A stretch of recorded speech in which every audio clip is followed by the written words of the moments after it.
ٹھاٹھے مارتا ہوا سمندر، پہاڑوں ایسی لہریں، اسی سے غضبان بنا ہے، انتہائی غضبناک، بہت غصہ، اسی سے جوعان بنا ہے، بھوک سے مر رہا ہوں میں، انا جوعان، اسی سے عطشان بنا ہے، میں پیاسا مر رہا ہوں۔ اللہ کا لفظ، اللہ کا نام رحمان ظاہر کر رہا، اللہ کی رحمت ٹھاٹھے مارتے ہوئے سمندر کی طرح ہے، اور رحیم فعیل کے وزن پر ہے، جس میں دوام ہوتا ہے، تسلسل ہوتا ہے۔ تو اللہ کی رحمت جہاں ٹھاٹھے مارتے ہوئے سمندر کی طرح ہے، ساتھ ہی وہ آہستگی کے ساتھ مسلسل بہنے والے دریا کے مانند بھی ہے، تسلسل کے ساتھ۔ اب ان دونوں کا ریلیشن اگر میں آپ کو ایک مثال سے سمجھاؤں، اگر کہیں کسی بس کا ایکسیڈنٹ ہو جائے اور آپ دیکھیں کوئی عورت جو ہے مردہ ہو گئی ہے، اور کوئی شیر خوار بچہ اس کی چھاتی سے چمٹا ہوا، اسے کیا پتا میری ماں مر گئی، اور کوئی آئیڈینٹیفیکیشن نہیں ہو رہی، کچھ پتا نہیں ہے یہ کون خاتون تھی، کہاں سے آئی تھی، کچھ نہیں پتا۔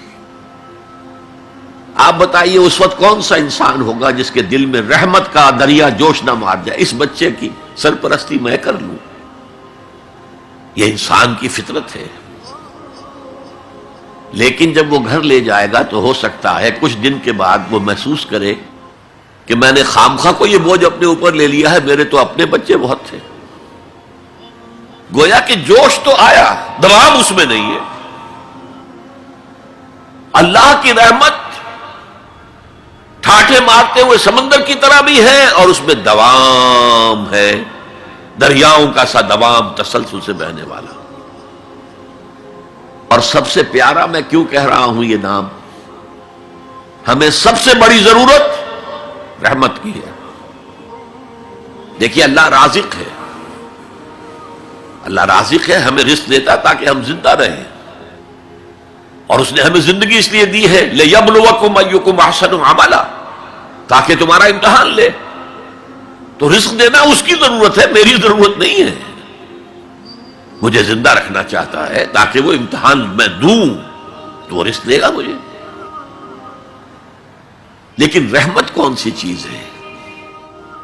میں حدیث آپ کو سناتا ہوں۔ ایک دفعہ آپ نے فرمایا کوئی انسان محض اپنے عمل کی بنیاد پر جنت میں داخل نہیں ہو سکے گا جب تک کہ رحمت خداوندی دستگیری نہ کرے۔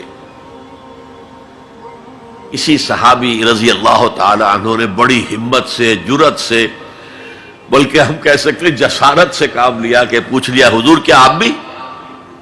فرمایا ہاں میں بھی، الا یتغمدنی ربی برحمتہ، میں بھی داخل نہیں ہو سکوں گا جنت میں جب تک کہ میرا رب مجھے ڈھانپ نہ لے اپنی رحمت سے۔ تو سب سے پیارا نام کون سا ہوا؟ الرحمن۔ اب آئیے اگلی آیت، علم القرآن، اس نے قرآن کی تعلیم دی۔ جو پچھلا مقام ہم نے دیکھا تھا قل بفضل اللہ وبرحمتہ فبذلک فلیفرحوا،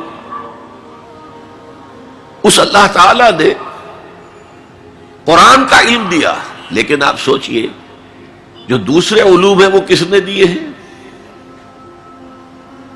یہ سارا سائنٹیفک نالج اور ٹیکنالوجی، یہ وہی تو علم آدم الاسماء کا ظہور ہے جو ہو رہا ہے۔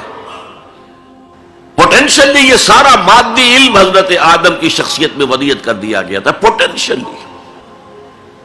جیسے آم کی گٹھلی میں پورا آم کا درخت ہے، علم آدم الاسماء کلھا، تمام نام سکھا دیے، اور ساتھ ہی وہ ایپریٹس دے دیا جس سے کہ یہ علم جو پوٹینشل تھا یہ ایکسفولیٹ ہو سکے، یہ کھلے۔ جیسے کہ کلی بند ہوتی ہے پھر کھلتی ہے تو 5 پتیاں ظاہر ہوتی ہیں، ایکسفولیشن۔ وہ ایپریٹس کیا ہے؟ ان السمع والبصر والفؤاد کل اولئک کان عنہ مسئولا۔ کانوں سے سنو، آنکھوں سے دیکھو، اس دماغ میں سینس ڈیٹا فیڈ کرو، پروسیس کرو، نتیجہ نکالو، میموری کے حوالے کر دو، اور سوچو اور دیکھو اور مشاہدہ کرو۔ نتائج اس سے نکالو، پچھلی میموری سے اس کو ٹیلی کرو، کوئی نئی چیز مل گئی ہے تو اس کو بھی سٹور کر لو. یہی ہے نا.